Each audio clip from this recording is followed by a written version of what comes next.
नमस्कार मित्रांनो, तर तुम्ही मागच्या व्हिडिओत बघितलेलंच की आपण देवळाजवळ लाईटिंग वगैरे केलं ना, तुमका मी सांगितलेलं आहे काय कार्यक्रम होतो, मी तुमका नंतर व्हिडिओ करून सांगान.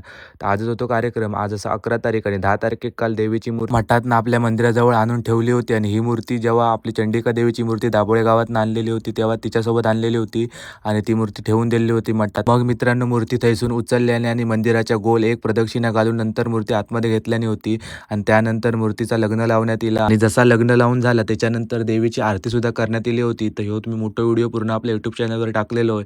तर जाऊन नक्की बघा, लाईक करा, शेअर करा आणि सबस्क्राईब करा. तर आता मी काय बोलणार नाही, आता तुम्ही पुढे फक्त बघित राहा.